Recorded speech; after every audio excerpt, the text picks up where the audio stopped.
Juan Carlos Flores es historiador y analista político. Esas condiciones de vida tan adversas, para algunos se resumían en un problema, como no existía en Colombia un movimiento de prestigio, de reformismo social que dijera, hombre, al pueblo hay que darle educación. De alguna manera se buscó un solo foco o un solo lente para mirar las condiciones de vida muy duras del pueblo. Y eso se lo hizo a partir de la higiene. El pueblo se ve como desaseado, como sucio. Al pueblo se lo veía como indígena. Y a la chicha se la percibía como una herencia nefasta, negativa. Y se está empezando a construir una ciudad nueva, una ciudad muy centrada en lo monumental, donde hay neoclásico en la arquitectura, donde ya está el tranvía, donde hay energía eléctrica, en fin, ya hay elementos de la modernidad en esta ciudad que conllevan un proyecto de civilización, y es lo que nos va a empezar a explicar cómo se empieza a ver el pueblo como atrasado, como inculto, como incivilizado, y se le empieza a echar a la chicha la culpa. Y no solamente porque, como dicen algunos libros de historia, porque la élite quería imponer la cerveza, lo cual es verdad, pero que la cerveza, bueno, que había una intención puramente económica en sacar la chicha para que el pueblo beba cerveza. No, ahí hay un invento más complejo, mucho más interesante.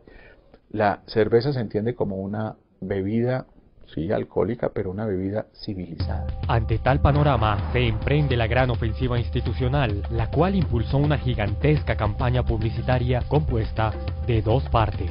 La más importante en contra de la chicha y otra a favor de la cerveza, que se distribuía a bajos precios gracias a subsidios del gobierno. Esto fue el inicio de un proceso que pretendía transformar al pueblo, de campesinos toma chicha a obreros toma cerveza. Bueno, la campaña es bien agresiva.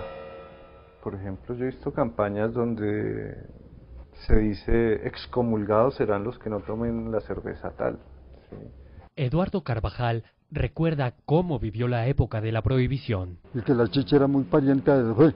La chicha y la fe emborrachan y embrutecen, decían los políticos del entonces, de por allá de 1930 o 30 o 25. La gente decía que las personas que tomaran chicha o tomamos, que eso lo embrutecía a uno terriblemente, pero yo no veo el motivo del por qué haya sido, porque eso es una cosa de maíz. Habían unas teorías que son maravillosas de describir de algunos médicos de la época. Entonces hicimos unas investigaciones y hemos comprobado cómo la chicha va deformando físicamente a las personas, incluso caminan de una manera distinta.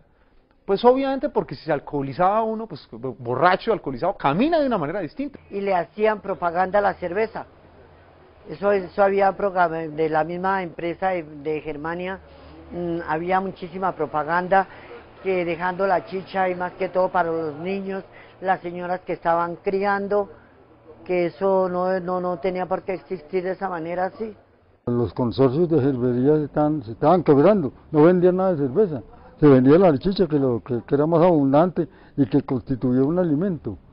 En cambio la cerveza pues era más cara y no constituía ningún alimento. Si uno mira las campañas publicitarias de la cerveza, eran sociales, es decir, nunca aparecía un individuo solo tomando, donde lo que se buscaba era crear la idea de que tomar cerveza era un acto civilizado.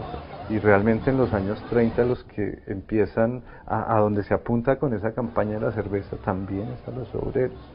Los obreros son los que inician, diríamos, el consumo masivo de cerveza. Los principales argumentos que se esgrimían en contra de la chicha fueron, entre otros, que ésta embrutecía al generar una borrachera diferente a la que produce el alcohol destilado, pues la fermentación es sinónimo de producción de microbios. Se decía que este tipo de borrachera generaba criminalidad y lujuria. Por tanto, se consideró al licor de maíz como el causante de los problemas sociales que abundaban en la capital. Además, se le presentó como la causa principal de la pobreza, ya que generaba ociosidad, al tiempo que, dirigiéndose a las mujeres, se decía que el dinero no alcanzaba en las familias porque los hombres lo gastaban en las chicherías. Entonces, vale la pena preguntarse qué efectos tiene la chicha en el organismo y cómo funciona el proceso de fermentación. Principalmente el maíz está compuesto por almidón y por proteína, que la proteína del almidón o de los cereales se llama gluten. Esa proteína sirve a los microorganismos como fuente de nitrógeno para poder crear y para poder formar las enzimas que rompen el almidón, la convierten en glucosa, y luego esa glucosa es convertida en etanol por diferentes enzimas bajo una ruta metabólica llamada glucólisis.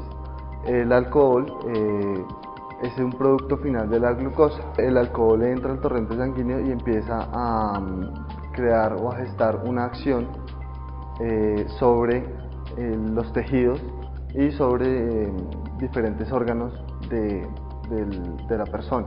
Cuando entra al torrente sanguíneo puede ir hasta el cerebro, y en el cerebro o en el sistema nervioso es cuando se crea el efecto, digamos, de borrachera, que no pierde el equilibrio, porque hay más etanol en el cerebro, en la sangre que circula en el cerebro, que el oxígeno disponible. Con la chicha se emborrachaba uno más pronto. Con la cerveza se demoraba en emborracharse uno. Pues una de cerveza porque es mejor, porque con la chicha sí lo pone muy directo y todo lo pone malo. La Asamblea de Cundinamarca aprobó en abril de 1923 un impuesto de 1 centavo por cada litro de chicha, lo que se consideraba exagerado en aquel entonces. Ante esto, los chicheros elevaron los precios en la misma medida, lo cual sirvió como detonante para que las personas reaccionaran airadamente contra lo que consideraron un abuso por parte de los expendedores, argumentando que eran ellos quienes debían pagar el gravamen. En el 23 se pretende gravar con impuestos a la chicha, y pues esto va a generar no solo unos motines muy fuertes, sino que también unas reacciones, unos debates en el Senado también muy duros.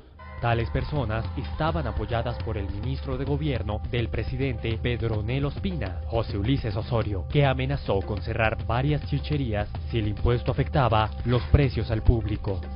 A pesar de todo esto, no era posible prohibir de tajo la chicha, ya que eso atentaba contra la libertad de empresa, lo cual era anticonstitucional.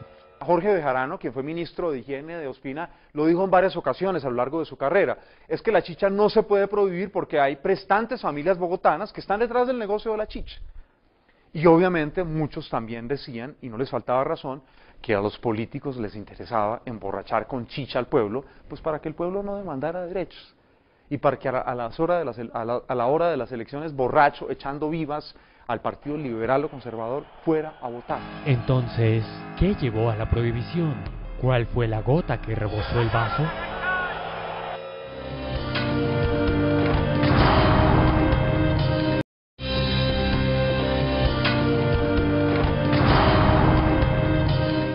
Los intentos por disminuir el consumo de chicha desde 1923 continuaron, pero sin dar mayores resultados.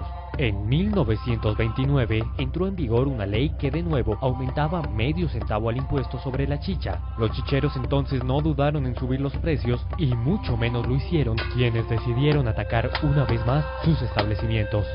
Todo siguió igual hasta el trágico 9 de abril de 1948. Día en el que fue asesinado el caudillo liberal Jorge Eliezer Gaitán, quien contaba con el mayor respaldo popular visto desde la época de la independencia y sin duda la figura opositora más importante al gobierno conservador de Mariano Ospina Pérez. En segundos, el caos se apoderó de toda la ciudad. Los seguidores de Gaitán querían vengar su muerte. Cuando se oían las voces, la gente corría, que mataron a Gaitán, que mataron a Gaitán. El comercio comenzó a ser cerrado, que eran como las 2 de la tarde, ya Bogotá estaba todo incendiado, heridos, muertos, las ambulancias, las volquetas del municipio. En medio de los enfrentamientos, muchos se tambaleaban heridos y otros caían muertos. Sin embargo, muchos, aunque se tambaleaban y caían, no lo hacían por un golpe o un balazo. Estaban totalmente ebrios. Y se llevaron mucha gente así, como iban muertos, iban borrachos, privados de la borrachera. Así abrieron fosas comunes y allá botaban los muertos encima de los borrachos. En los días siguientes, las clases dirigentes no asumieron ninguna responsabilidad por ese desbordamiento de la furia popular. Se buscó una explicación, y la explicación casó para muchos fácilmente. Esto no es un problema nuestro. Las clases dirigentes han jugado un papel excepcional. Es que el pueblo resultó terrible, porque el pueblo está degenerado por la chicha.